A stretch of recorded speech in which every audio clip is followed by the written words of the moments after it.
जेब में जो सबसे फटा हुआ नोट होता है वो बाहर निकल आता है, 10 रुपए का, 20 रुपए का, 50 रुपए का, वो जो फटा हुआ नोट होता है। लेकिन उस्मानी गनी रज़ी अल्लाह ताला अन्हु ऐसे नहीं थे। हुज़ूर सल्लल्लाहु जन्नतुल बकी से जब अभी बना नहीं था, अभी सिर्फ एक मैदान सा था, वहाँ पे यहूदी जो थे ना वो अपने जानवर बांधते थे।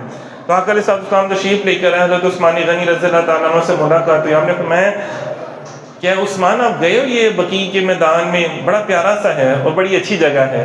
बस इतना सा कहा, आप खामोश हो गए थे। उस्मानी गनी रज़ी अल्लाह ताला उन थे और जाके उसको ख़रीद कर ले आए, ख़रीद लिया, उसको कीमत अदा की और ख़रीद लिया। हुज़ूर ने फरमाया, मैंने तो तुम्हें ख़रीदने का नहीं कहा था, मैं या रसूलल्लाह आपने ये तो फरमाया था ना कि वो अच्छी जगह है। तो आज देखें वहाँ पे जन्नतुल बकी है कि मुसलमान को जब दफनाया जाता था तो वो जन्नतुल बकी की कब्रिस्तान में दफनाया जाता था। इसी तरह कुएँ, बेशुमार ऐसी जगह थी, कुएं थी जो आज जैसे कहते हैं ना बेहतरीन सदका पानी जो है वो पानी के कूलर जैसे आज लोग लगवा रहे होते हैं। तो ये हुज़ूर सल्लल्लाहु का फरमान है। उस दौर में अंदाज़ा करें जब मदीने पाक में आए तो बहरे रूहा कुआं था जो यहूदी के कब्ज़े में था, तो आपने उसको ख़रीद कर मुसलमानों के लिए आपने उसको वक़फ़ कर दी। इतनी बड़ी शान है कि जब कोई किसी को पानी पिलाने का, एक घूंट पिलाने का भी रवादार नहीं था, और आपने उस दौर के अंदर उसको ना सिर्फ ख़रीदा बल्कि फ्री में बांट दिया। हालांकि यहूदियों का कब्जा था और यहूदी बगैर पैसों की तो बात ही नहीं करते थे, और ये बड़ी अजीब सी बात थी, कोई खरीदी हुई चीज़, अपनी ज़ाती मलकियत की चीज़ लोगों में फ्री में बांट रहा है। क्यों? कि वो हुजूर के गुलाम थे, वो हुजूर के आशिक थे ना। वो रहमत लिल आलमीन के अंदर कोई लालच, कोई हिरस, कोई हवस नहीं था। तो जब हुजूर सल्लल्लाहु अलैहि वसल्लम ने फिर ग़ज़वा तबूक जब हुआ तो वहाँ पर क्या हुआ कि आका अलैहिस्सलातु वस्सलाम ने तमाम सहाबा से कहा कि भाई कोई है जो मेरे साथ मिलकर इस चीज़ में हिस्सा ले, और चंदा इकट्ठा करने का ऐलान भी देखिए खुद हुजूर सल्लल्लाहु अलैहि वसल्लम फरमा रहे हैं। मस्जिद के लिए, जिहाद के लिए, मदरसे के लिए जो हम लोग पैसे इकट्ठे करते हैं ना, तो ये चंदे के लिए, ताकि आपके भी नामा अमाल में अल्लाह ताला नेकियां लिख दे। कुरान पाक में भी अल्लाह ताला फरमाते हैं ना कि कोई नेक अमल होता है ना, जो बीज आप बोझ देते हैं, कोई नेक अमल, वो ऐसा होता है कि अल्लाह ताला उसको जब ज़मीन से बाहर निकालता है तो 7 बालियाँ निकलती हैं, और हर बाली पे अल्लाह ताला कहता है वो चाहे तो 100 दाने लगा दे, तो चाहे तो 700 दाने लगा दे। ये उसकी शान है ना।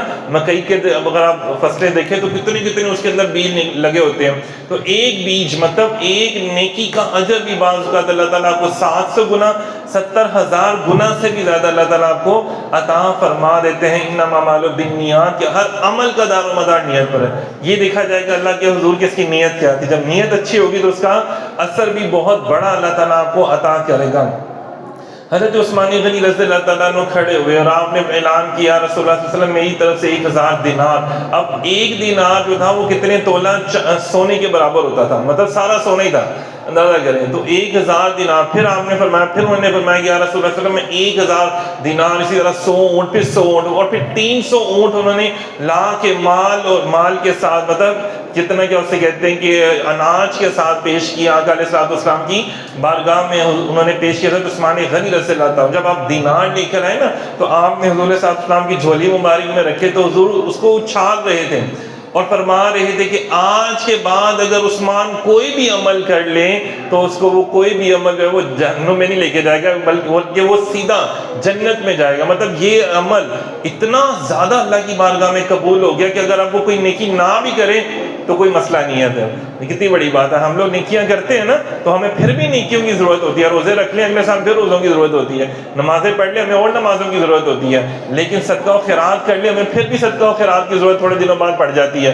लेकिन हज़रत उस्मानी गनी रज़ी अल्लाह ताला ने ऐसा हुजूर की बारगाह में जो नज़र न्याज पेश की, और उसकी ऐसी कबूलियत हुई कि हुजूर ने फरमाया कि आज के बाद आप कोई अमल ना भी करेंगे ना, तो यही एक अमल आपकी सारी ज़िंदगी के लिए काफ़ी हो जाएगा।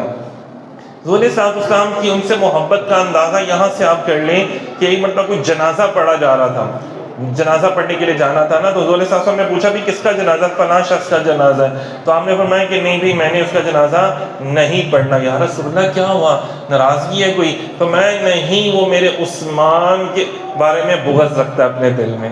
मतलब देख लें कि जो हज़रत उस्मान से नफरत कर रहे हैं, बुग़्ज़ रख रहे हैं। अल्लाह के पैगंबर क्या फरमा रहे हैं कि भाई मेरा उसका कोई लेना देना ही नहीं है, मेरा उससे कोई काम ही नहीं है। तो ये देखें, ये शान है हज़रत उस्मानी गनी रज़ी अल्लाह ताला अन्हु की कि जिनकी फरिश्ते भी हया करते थे। हुज़ूर ने फरमाया कि जिनके फरिश्ते भी हया करते हैं तो मैं क्यों ना हया करूँ। ये ख़वातीन के लिए भी और मर्दों के लिए भी बड़े सुनने वाली बात है कि आज हमारे मर्द भी, लड़के भी हाफ टी शर्टें पहन के फिर रहे होते हैं ना, شارٹس نکرے پہن کے پھر رہے ہوتے ہیں، اور لڑکیاں تو خیر ماشاء اللہ سبحان اللہ کہ دوپٹہ بھی سر پہ نہیں ہوتا، گریبان بھی کھلے ہوتے ہیں. تو یہاں پہ دیکھو کیا ہوا کہ حضرت عثمان ایک دفعہ رسول کریم صلی اللہ علیہ وسلم مجلس میں تشریف فرمائے. جس طرح آج بھی 70,000 فرشتے جاتے ہیں نا، صبح بھی شام کو بھی حضور کی بارگاہ میں حاضر رہتے ہیں، پھر دوسرے آ جاتے ہیں، پھر تیسرے آ جاتے ہیں 70,000 فرشتے. تو جب حضور علیہ السلام ظاہری طور پہ موجود تھے تب بھی ایسا ہوتا تھا، فرشتے آتے تھے حضور کی مجلس میں، مجلس لگی ہوئی، فرشتے موجود ہیں، ایک دم فرشتے نا پیچھے پیچھے ہونا شروع ہو گئے. تو یہ حضور علیہ السلام نے پوچھا کہ بھئی کیا ہوا، تم پیچھے کیوں ہٹ رہے ہو؟ تو انہوں نے عرض کیا یا رسول اللہ مدینے میں بڑی ٹھنڈی ہوائیں چل رہی ہیں، تیز ہوائیں چل رہی ہیں.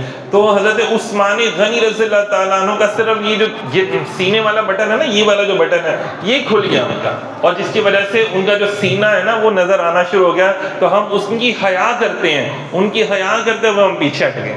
اندازہ کر لیں کہ صرف ابھی سینے کا بٹن کھلا ہے ہلکا سا، اور وہ سینے کا نظر آنا شروع ہو گیا تو ہم پیچھے ہٹ گئے. اور یہاں پہ ہم کیا کرتے ہیں، یہاں پہ ہم ننگے بھی پھیر رہے ہوتے ہیں، کوئی چکر ہی کوئی نکر پہن کے باہر پھر نکل جاتے ہیں، بنین ڈال کے باہر نکل جاتے ہیں. تو فرشتے ہمارے پاس کہاں آنے ہیں، اللہ کی رحمت برکتیں کہاں آنی ہیں جب تک ہم اپنے پورے جسم کو ڈھانپیں گے نہیں. تو یہ دیکھیں کہ اتنا ان کی شان کا عالم ہے کہ آقا علیہ الصلوۃ والسلام نے ان خود فرمایا. بلکہ ایک اور روایت میں آتا ہے کہ اما عائشہ صدیقہ رضی اللہ تعالیٰ عنہ فرماتی ہیں، غنی بھی کہا جاتا ہے نا، اور ان کو حیا کا امام بھی اس لیے کہا جاتا ہے، وہ بڑی حیا والے تھے، بڑی شرم و حیا جسے کہتے ہیں نا، شرم والے، حیا والے تھے بہت زیادہ. کہ یہاں تک ہے کہ انہوں نے کبھی اپنے جسم کو بھی نہیں غور سے دیکھا. ہم تو دیکھ رہے ہوتے ہیں نا اپنے جسم کو بھی، ہر چیز کو دیکھ رہے ہوتے ہیں. تو یہ ان کی شان کا عالم تھا.